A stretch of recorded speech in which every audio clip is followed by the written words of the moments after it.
नमस्कार विद्यार्थी मित्रों, मैं ए बी पटेल। तो आज हम देखने जा रहे हैं साइंस के अंदर चैप्टर नंबर 5 और ये चैप्टर का नाम है जीवन की मौलिक इकाई। तो चलो मित्रों इसके बारे में देखते हैं। तो जीवन की मौलिक इकाई जिनको बोला जाता है कोशिका। तो मित्रों पहले हम समझ लेते हैं कि कोशिका क्या है। तो पृथ्वी के ऊपर या पूरे विश्व के अंदर जितने भी सजीव हैं तो वो सभी सजीव का सबसे छोटा भाग इनको बोला जाता है कोशिका। यानी कि जितने भी सजीव हैं वो सभी किसके बने हैं, तो ये कोशिका के बने हैं। और ऐसी कोशिका मिल के बनता है ऊतक, और ऐसे ऊतक मिल के बनते हैं कोई अंग, और ऐसे अंग मिल के बनता है पूरा शरीर। तो मित्रों हम कह सकते हैं कि कोई भी सजीव है उनका सबसे छोटा भाग जो है इनको बोला जाता है कोशिका। और ये कोशिका जो है वो सभी क्रिया भी करती है।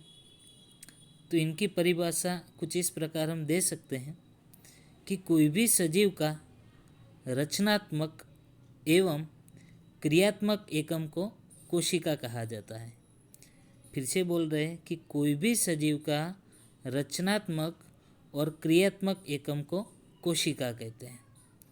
चलो मित्रों कोशिका के बारे में देखते हैं। तो ईस्वी सन 1665 के अंदर एक वैज्ञानिक थे और ये वैज्ञानिक का नाम था रॉबर्ट हुक। तो ये रॉबर्ट हुक नाम के वैज्ञानिक ने एक सूक्ष्मदर्शी यंत्र बनाया।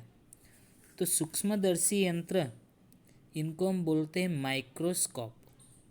सूक्ष्मदर्शी यंत्र को बोला जाता है माइक्रोस्कोप। और ये माइक्रोस्कोप कैसा दिखाई देता है वो हमने चित्र के अंदर बताया है। तो मित्रों ये जो माइक्रोस्कोप है वो बनाया था रॉबर्ट हुक नाम के वैज्ञानिक ने।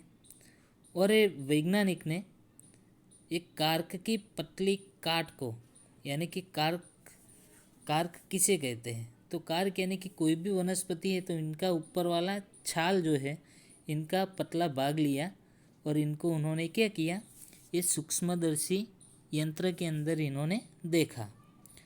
तो ये कार्क की पतली काट को सूक्ष्मदर्शी यंत्र के अंदर देखते हैं तो उनकी रचना कुछ चित्र के अंदर बताया है उस प्रकार दिखाई देती है। तो मित्रों ये चित्र के अंदर हम देखते हैं तो ये रचना कुछ हमें मधुमक्खी के छत्ते जैसी दिखाई देती है। तो उन्होंने बताया कि ये मधुमक्खी के छत्ते जैसी दिखाई देती है और इसके अंदर छोटे छोटे कोष्ठ हैं। तो मित्रों ध्यान से देखेंगे तो अंदर हमें छोटे छोटे कोष्ठ यानी कि कमरे जैसी रचना दिखाई देती है। तो मित्रों कोष्ठ मतलब होता है कमरा। तो कोशिका को इंग्लिश में कहा जाता है सेल। कोशिका को हम गुजराती में कह सकते हैं कोष। और ये कोशिका जो है इनका मतलब होता है एक छोटा कमरा। तो कोशिका का मतलब है एक छोटा कमरा। और नीचे बताया कि सभी जीव कोशिका से ही बने होते हैं और यह जीवन की मौलिक इकाई है। तो ये मित्रों हम आगे बता चुके हैं, यानी कि कोई भी सजीव है तो वो सभी सजीव किसके बने हैं, ये कोशिका के ही बने हैं और ये जीवन की मौलिक इकाई है। चलो मित्रों अब आगे देखते हैं। तो मित्रों पहले देखते हैं कि हमने बताया था कि सभी सजीव किसके बने हैं, कोशिका के बने हैं। तो पहले हम देख लेते हैं वनस्पति के अंदर कोशिका किस प्रकार है, उसके बाद देखेंगे जंतु के अंदर कोशिका किस प्रकार है। तो मित्रों यहाँ पे देखते हैं पादप की कोशिकाएं। तो पादप मतलब क्या आता है इसके अंदर, पेड़ पौधे। तो पादप यानी कि वनस्पति। तो वनस्पति के अंदर हमने दो यहाँ पे एग्जाम्पल लिए हैं। पहला है प्याज की जिल्ली। तो मित्रों प्याज हम जानते हैं, तो ये प्याज का टुकड़ा लेके इनको हम माइक्रोस्कोप के अंदर देखते हैं तो इनकी रचना कुछ जो चित्र में बताई है उस प्रकार दिखाई देती है। तो मित्रों इसे हम ध्यान से देखेंगे तो जो छोटा छोटा कमरा जैसा दिखाई देता है या छोटे छोटे ब्लॉक दिखाई देते हैं तो वो है कोशिका। तो ऐसी बहुत सारी कोशिकाएं एक दूसरे के साथ मिली हुई है, मतलब जुड़ी हुई है। और मित्रों, कोशिका के अंदर देखते हैं तो इनके अंदर छोटा काले रंग का डॉट बताया है। तो ये जो छोटा काले रंग का डॉट है तो इनको हम बोलते हैं कोशिका का केंद्रक। इनके अलावा जो स्काई ब्लू रंग जैसा दिखाई देता है, इनको बोला जाता है कोशिका द्रव्य। चलो उसी प्रकार दूसरे चित्र में हम देखते हैं कि पेड़ की पत्ती, यानी कि कोई भी वनस्पति ली है और इनकी पत्ती के अंदर देखा जाए माइक्रोस्कोप के अंदर, तो इनकी रचना भी कुछ इस प्रकार दिखाई देती है, जिसके अंदर बहुत सारी कोशिका एक दूसरे के साथ जुड़ी हुई है। और इनके कोशिका के बीच में जो काले रंग का दिखाई देता है उनको बोला जाता है केंद्रक, और बीच वाला जो भाग है तो इनको बोलेंगे हम कोशिका द्रव्य। चलो मित्रों, अब जंतु के अंदर कोशिका के बारे में बात करते हैं। पहले हमने देख लिया पादप यानी कि वनस्पति के अंदर कोशिका किस प्रकार है वो देखा। उसी प्रकार हम देखते हैं कि जंतु के अंदर कोशिका किस प्रकार है। तो मित्रों, यहाँ पे बहुत सारी कोशिकाएं बताई है। तो जंतु के अंदर हम मानव ले सकते हैं, हाथी है, चींटी है, मछली है। तो ये सभी के अंदर इस प्रकार की कोशिकाएं दिखाई देती हैं। तो मित्रों, पहले देखते हैं रक्त कोशिकाएं। तो हमारे रक्त यानी कि खून यानी कि रुधिर के अंदर इस प्रकार की कोशिकाएं होती हैं। उसी प्रकार दूसरा है अस्थि कोशिकाएं। तो अस्थि यानी कि हमारे हड्डियां जो है उसके अंदर इस प्रकार की कोशिकाएं होती हैं। उसी प्रकार पेशी कोशिका यानी कि मसल्स के अंदर इस प्रकार की कोशिकाएं होती हैं। उसके बाद तंत्रिका कोशिका। तो तंत्रिका यानी कि दिमाग के अंदर इस प्रकार की कोशिका दिखाई देती हैं। और ये तंत्रिका कोशिकाएं सभी जंतु के अंदर सबसे बड़ी कोशिका है। चलो उसके बाद बताया है अंडाणु। जो मादा होते हैं तो उसके अंदर इस प्रकार की कोशिकाएं दिखाई देती हैं। उसके बाद बताया है वसा कोशिका। तो वसा यानी कि चर्बी, इनके अलावा कह सकते हैं फैट यानी कि चर्बी जहाँ पे जमा होती है तो वहीं पे इस प्रकार की कोशिकाएं हमें दिखाई देती हैं। उसके बाद बताया है शुक्राणु यानी कि जो नर होते हैं तो उसके अंदर इस प्रकार की कोशिकाएं दिखाई देती हैं। चलो इनको हम बाद में देखेंगे पूरे कोशिका के अंदर। मित्रों, अब बात करते हैं कि जीवों का वर्गीकरण कोशिकाओं की संख्या के आधार पर, यानी कि कोशिकाओं का क्या कह रहे हैं हम, वर्गीकरण कर रहे हैं। और एक कोशिकाओं का वर्गीकरण उनकी संख्या के आधार पर किया जाता है। तो मित्रों, कोशिकाओं के दो प्रकार हैं। पहला है एक कोशिकीय जीव और दूसरा है बहुकोशिकीय जीव। तो मित्रों, नाम से ही हमें पता चल जाएगा कि पहले बात करते हैं एक कोशिकीय जीव। तो एक कोशिकीय जीव, तो नाम से ही हमें पता चल जाता है कि जिस सजीव के अंदर एक ही कोशिका होती है तो इनको बोलेंगे हम एक कोशिकीय जीव। चलो पढ़ लेते हैं इनको। तो यह जीव एक कोशिका से बने होते हैं। मतलब ये जीव क्या करते हैं, इनके अंदर एक ही कोशिका होती है और कोशिका के सभी कार्य एक कोशिका द्वारा किए जाते हैं। मतलब एक कोशिका सभी कार्य करती है और इनकी आयु कैसी होती है, कम होती है। तो एक कोशिकीय जीव की आयु कम होती है। चलो इनके एग्जाम्पल ले लेते हैं। तो अमीबा है, पैरामीशियम है, इनके अलावा बैक्टीरिया। तो ये सभी क्या है, एक कोशिकीय जीव है।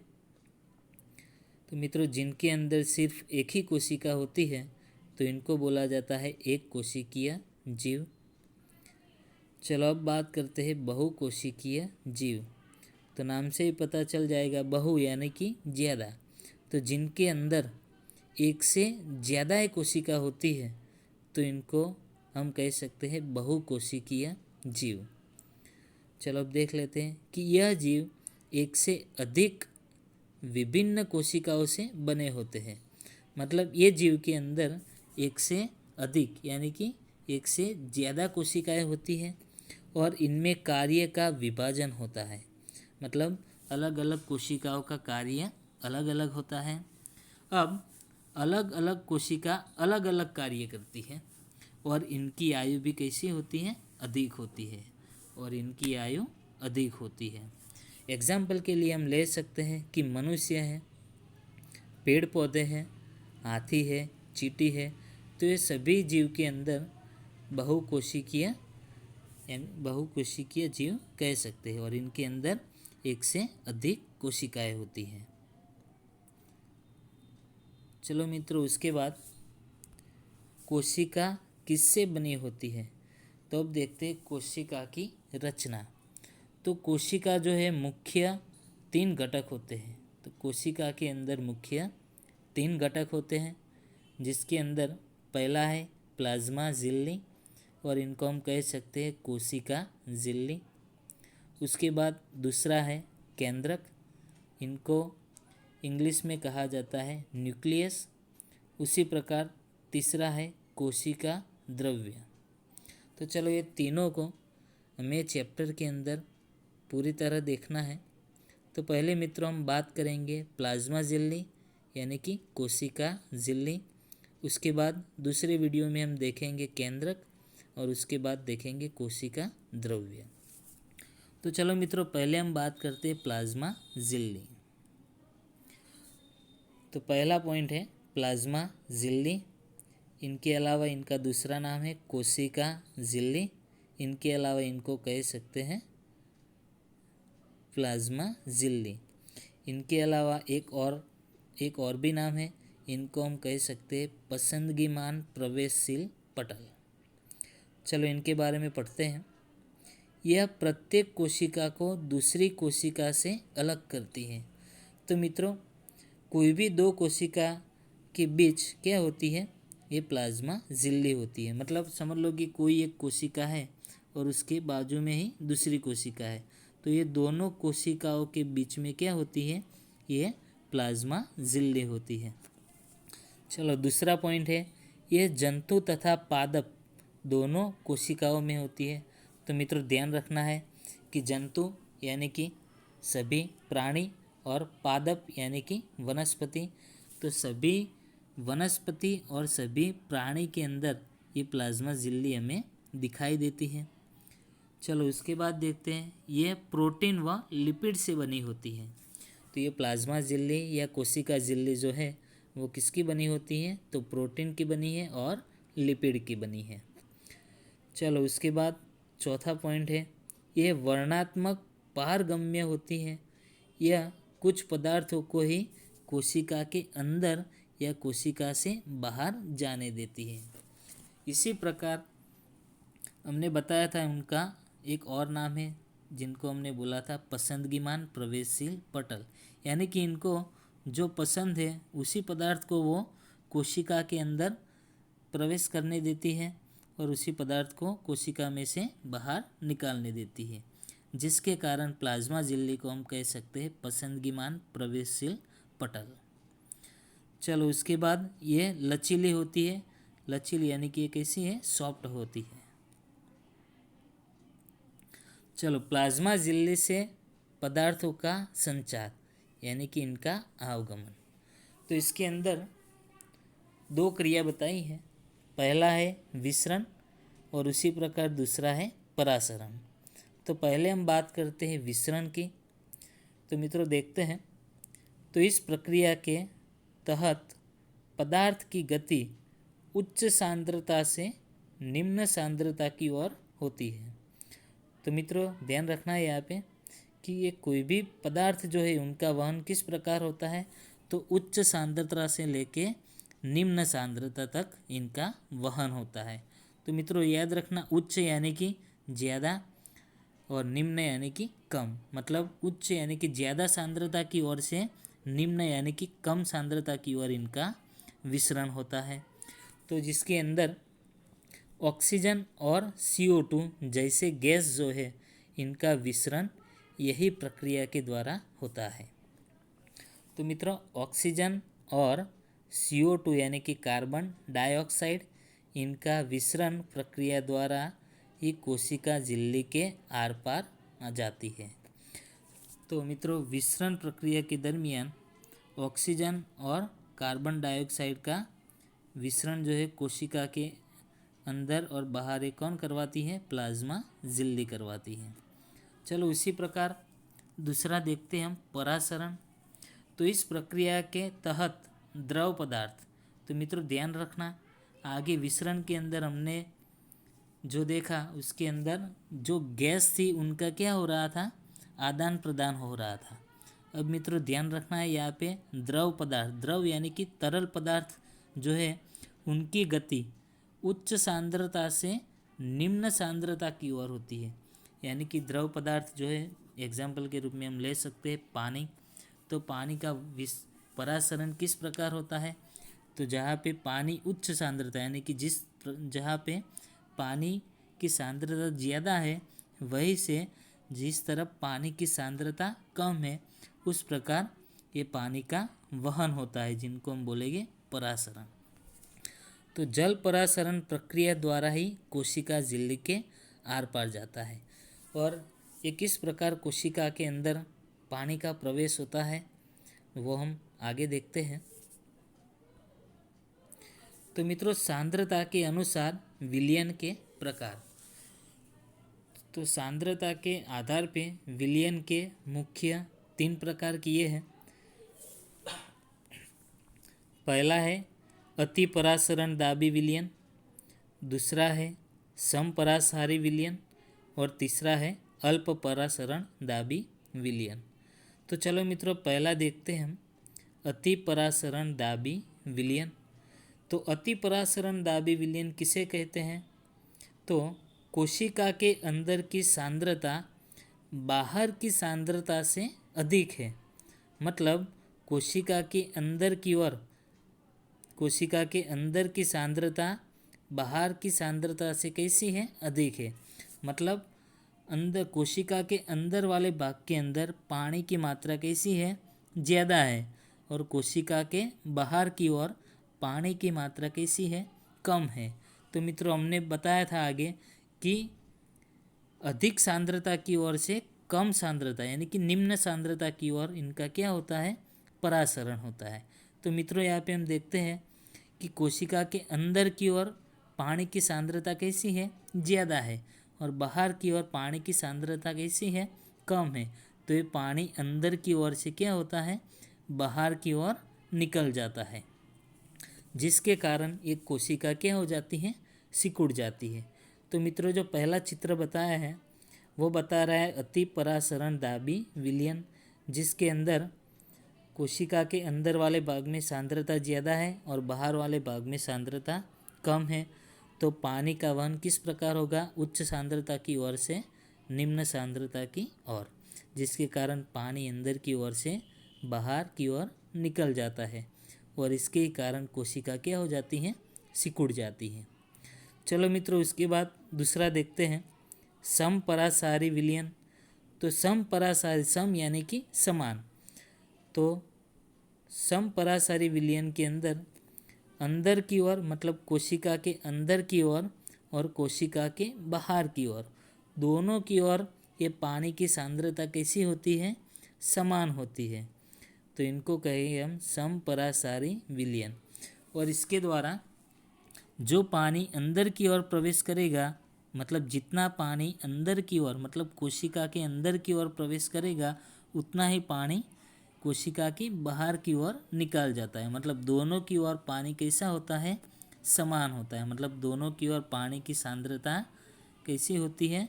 तो समान होती है। तो इस प्रकार के विलयन को हम कहते हैं समपरासारी विलयन। तो चलो मित्रों ये जो बीच में चित्र बताए हैं वो बताया है समपरासारी विलयन का, जिसके अंदर मतलब कोशिका के अंदर और कोशिका के बाहर दोनों की ओर पानी की मात्रा कैसी है? समान है। मतलब कोशिका के अंदर की ओर और कोशिका के बाहर की ओर इनकी सांद्रता मतलब पानी की सांद्रता कैसी है? समान है। तो इस प्रकार के विलयन को हम बोलेंगे समपरासारी विलयन। चलो मित्रों उसके बाद तीसरा पॉइंट देखते हैं, अल्प परासरण दाबी विलयन। तो अल्प परासरण दाबी विलयन के अंदर जब कोशिका के अंदर की सांद्रता बाहर के विलयन की सांद्रता से कम होती है, मतलब जब कोशिका के अंदर की सांद्रता बाहर की सांद्रता से कम होती है, तो मतलब यहाँ पे बाहर की ओर पानी की मात्रा क्या होती है, ज़्यादा होती है, और अंदर की ओर मतलब कोशिका के अंदर की ओर पानी की मात्रा कैसी है, कम है। तो मित्रों हमने बताया था कि उच्च सांद्रता की ओर से कम सांद्रता की ओर इनका क्या होता है, वहन होता है। तो बाहर पानी की मात्रा क्या है, ज़्यादा है, और कोशिका के अंदर पानी की मात्रा कैसी है, कम है। तो ज़्यादा सांद्रता मतलब बाहर की ओर से ये पानी कोशिका के अंदर की ओर प्रवेश करता है, और इस प्रकार की विलयन को हम बोलेंगे अल्प परासरण दाबी विलयन। और इसके ही कारण कोशिका के अंदर पानी की मात्रा क्या होती है, ज़्यादा हो जाती है, जिसके कारण कोशिका क्या हो जाती है, फूल जाती है। चलो इसके बाद ये जो हमने देखा आगे तीनों परासरण, तो ये तीनों को हम एक क्रियाकलाप के द्वारा देखते हैं। तो मित्रों यहाँ पे हमने 3 बीकर लिया है, और ये तीनों बीकर के अंदर हमने एक एक कोशिका रखी है, और एक कोशिका के दौर पे हम ले सकते हैं किशमिश यानी कि सूखी द्राक्ष, इनके अलावा अंडा ले सकते हैं, और एक क्रियाकलाप आप घर पे भी कर सकते हैं। तो चलो मित्रों पहला जो बीकर है उसके बारे में बात करते हैं।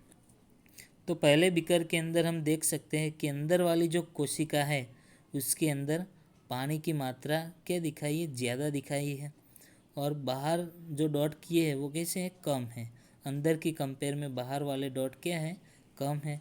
तो मित्रों यहाँ पे हम देख सकते हैं कि कोशिका के अंदर पानी की मात्रा क्या है, ज़्यादा है, और बीकर के अंदर वाला जो पानी है उसके अंदर ये पानी की मात्रा कम है।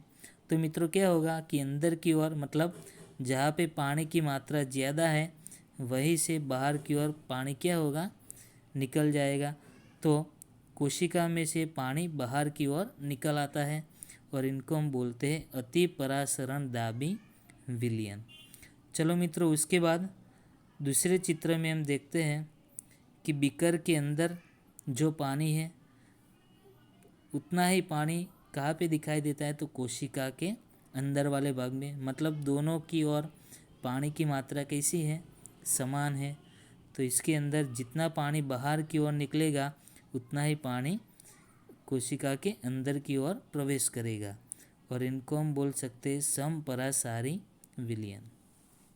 चलो उसी प्रकार हम देखते हैं तीसरा, जिसके अंदर कोशिका के अंदर जो पानी है उनकी मात्रा कम है, और बीकर के अंदर जो पानी है उनकी मात्रा ज़्यादा है।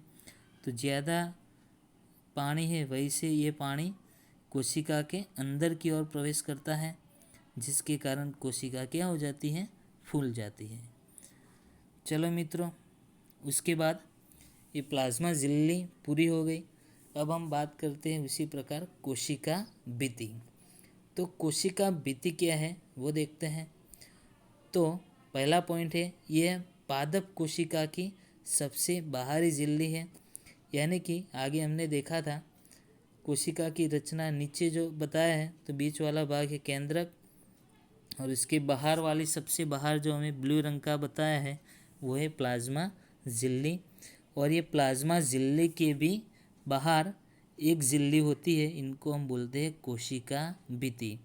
तो यह पादप कोशिका की सबसे बाहरी झिल्ली है।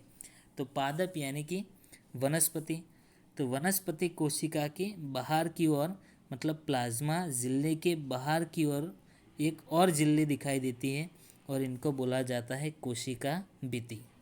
चलो दूसरा पॉइंट देखते हैं। तो ये जंतु कोशिकाओं में नहीं होती। तो मित्रों ध्यान रखना कि कोशिका भित्ति जो है सिर्फ पादप कोशिका के अंदर ही दिखाई देती है, जंतु यानी कि प्राणी कोशिकाओं के अंदर इनका अभाव होता है।